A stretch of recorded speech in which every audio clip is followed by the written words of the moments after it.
What's good, YouTube? It's your boy Jordxn here. In this video today, I'm going to be talking about the dark truth about being an engineer.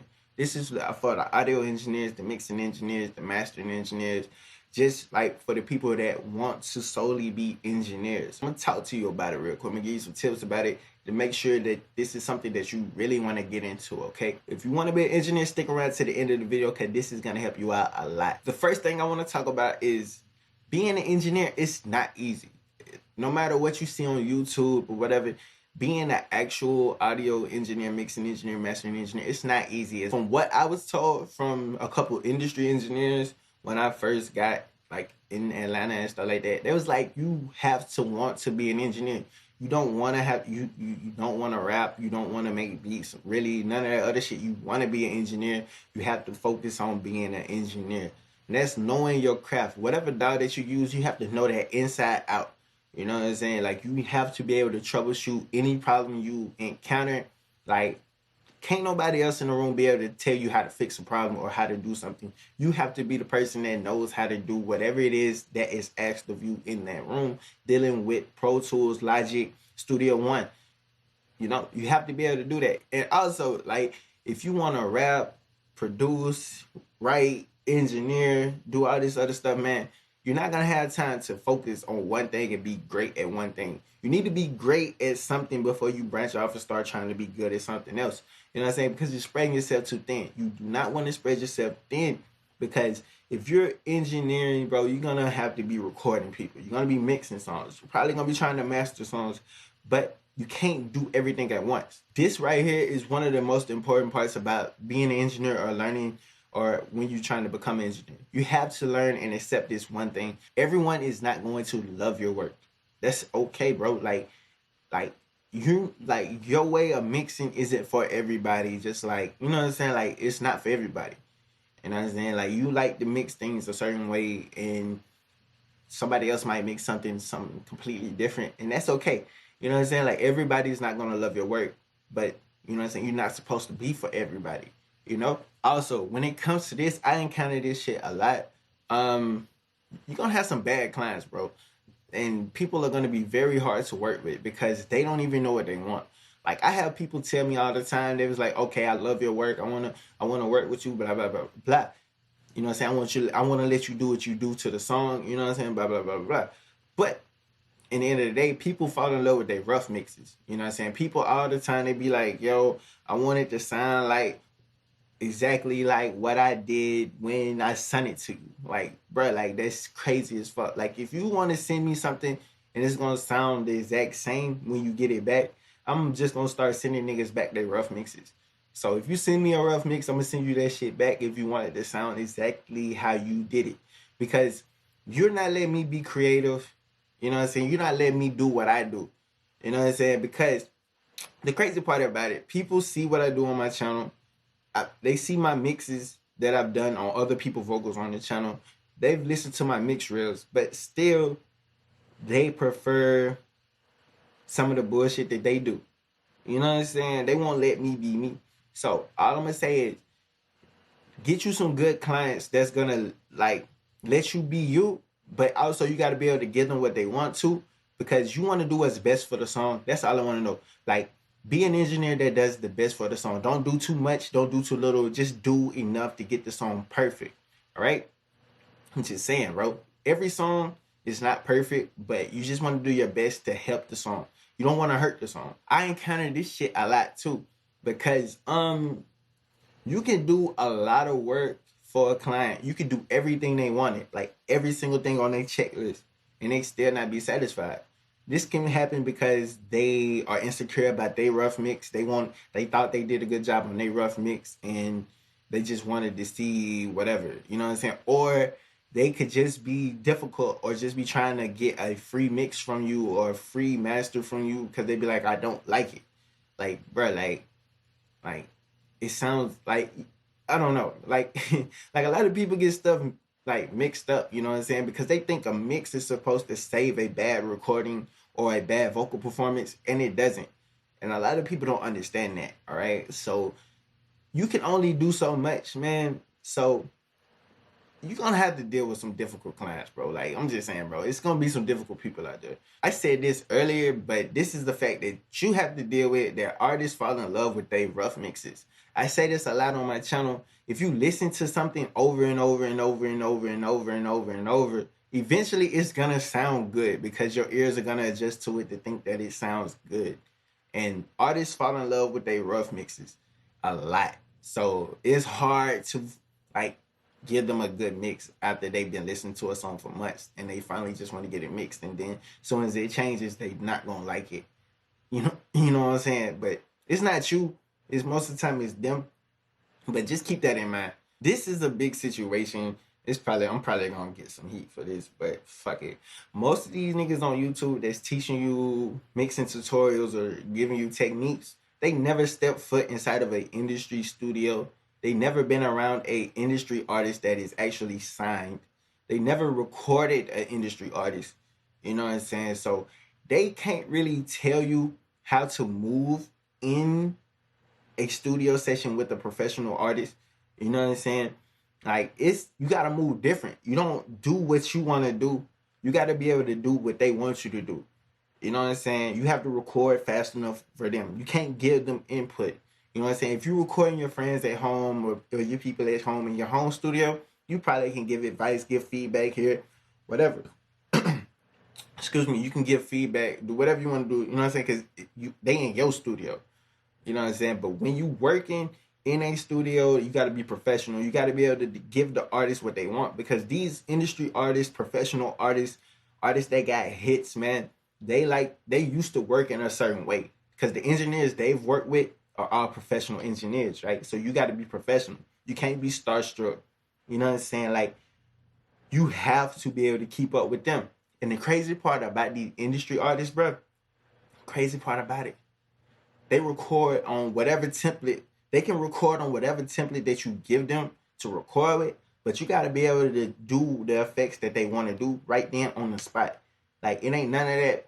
We'll do that after the fact. So, like, if you recording Gunna and Gunna be like, yo, can you do this, and this right here? You got to be able to do that and still be able to record this and that. That's why you have to learn how to record people fast. You got to be able to multitask when you're recording. You know what I'm saying? So most of these people on YouTube, bro, they have never been around industry artists before, never worked with industry artists. So you have to be able to like figure out how to get in a studio and be able to work with industry artists. You got to get to a studio, man, and you got to be able to put in that work. All right. This right here is most important for the beginning engineers. You cannot mix every song the same way. That's what I mean by that is you can't approach every song the same way. All right. So whatever template that you got, you're going to have to make adjustments regardless of whatever it is that you're doing, because everybody's voice is not the same. Everybody's voice doesn't get EQ'd the same way. Everybody's voice doesn't take compression the same way. Everybody's voice don't need the same reverb. Everybody's voice don't need the same delay. Every song don't need the same effects every single time. You're going to have to make adjustments. And that's really what comes into the engineering part, because you're actually constructing a song into a finished product, because they lay down the foundation with the recording process and you're just engineering, moving shit around, doing tweaks and minor adjustments to get the perfect product. When it comes to engineering, bro, it's more than just buying plugins or buying a recording program like Pro Tools, Logic, Studio One, FL. Like, being in that, like, just because you buy that doesn't make you an engineer. Because I can go to the store right now and buy some hammers and some nails, but that don't make me a fucking carpenter or a construction worker. You know what I'm saying? I can go buy some fucking handcuffs and a gun, but that don't make me a cop. You feel me? Like, it's the time that you put in with your stuff, you know what I'm saying? And you kind of want to just learn your shit so you can be like, okay, I do engineering because I understand what I'm doing, why I'm doing this, and I just want to mix and master or record people. Like, it's not like you just buy something and automatically you become that. But this goes back to what I was talking about with like the YouTube engineers that ain't really worked in like the studios or around industry artists before. You need to know how the room is set up. You know what I'm saying? Like, which input the mic's on. Did somebody move the mic input? Like, you need to know everything, like what the speakers running into. Like, you know what I'm saying? Because some studios have multiple sets of speakers. You need to learn how to turn one set off, turn another set on. Like, you need to know if somebody want to run another mic through, you got to know how to set that up. Like, most of these studios have like SSL boards or the Avid boards and shit like that, man. Like, you got to know these certain things. They have hardware, you know what I'm saying? They have like tube techs, analog compressors, like all this analog gear and like patch bays, all that, man. You need to know that stuff, especially if you're trying to work in a studio, because you need to know that. And that's really crazy. Like a lot of people, they don't know what to expect when they go work in the studio because they think it's just like at home, but it's never the same like at home or on YouTube, bro. I'm just being honest. You can ask Wavy Wayne that right there, bro. I guarantee he'll tell you it's completely different because as far as I know, he's like one of the only other engineers on YouTube that's actually been working with like industry artists. This right here, man, it didn't really, it never happened to me, but you got to be able to deal with being kicked out of a studio session because some of these artists, they if they don't like your vibe, bro, they would kick you out. You know what I'm saying, and replace you with somebody else. You know what I'm saying? Like, I've seen people get kicked out of studio sessions and it kind of like hurt their feelings, but most of the time it don't be you. They just don't like your vibe, or you work too slow. If you work too slow, if you work too fast, or you talk too much or get too much input, that's all bad business, bro. Like, you kind of like, you got to think about it. Like, if you was the artist and you was just in here trying to record and you got an engineer that's starstruck trying to act like a fan but work and do all this other shit, you gonna kick their ass out. I'm just being real. So you want to look at it like that. You know what I'm saying? Like, you want to be able to deal with it because it can mess up your confidence, and some people get kicked out of studio sessions and studios and never come back. You know what I'm saying? But like, if you get kicked out and if it was something that wasn't your fault, like if you didn't mess up while they was recording, that's cool. Maybe they just didn't like your like you, or they wanted somebody else. That's up to them, whatever. Because they can get, they if they want somebody else, they entitled to have somebody else. They can get somebody else.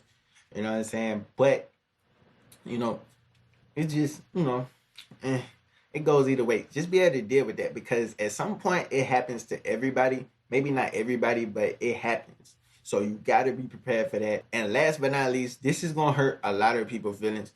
If you're working in a studio as an engineer, recording engineer, or whatever, mixing engineer, mastering engineer, whatever it is, if you're recording if you're an engineer, whatever it is, if you're an engineer in the studio, you need to learn Pro Tools.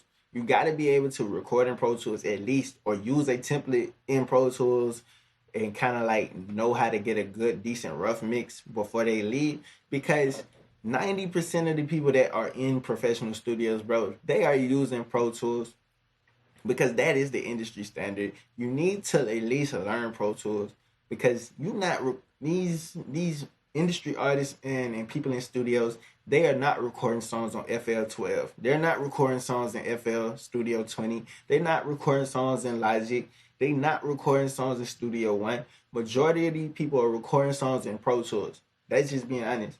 Like, especially when it comes to like the rap studios, Pro Tools is every fucking way. You're gonna see Logic in there too, but niggas is not recording songs on FL Studio in studios, all right? So you need to learn Pro Tools and you need to know Logic at least. If you hit like if you hit Bryson Tiller or like Dave East or fuck, let me see, like if you hit Bryson Tiller, Black, Tussie, anybody, man, they not recording in FL Studio. So if they was to send you a session and you don't know how to use Pro Tools, you don't miss out on the opportunity. You know what I'm saying? But look, that is like the dark truth about being an engineer. I'm gonna do part 2 to this later because it's a lot more that I can say. I just didn't want to make this video too long. But listen, if you want to be an engineer, man, I wish you the best, man. Put in the time, put in the effort, and work hard. Learn the concepts and the different techniques and different approaches to approaching different songs. All right? Like, don't get caught up on doing things like one certain way every single time, because if you do that, you setting yourself up for failure. But just learn just learn, because the more you mix, the more you're gonna learn. You know what I'm saying? So make sure you like, comment, subscribe to the channel. It's your boy Scott Jordan. I'm out of here.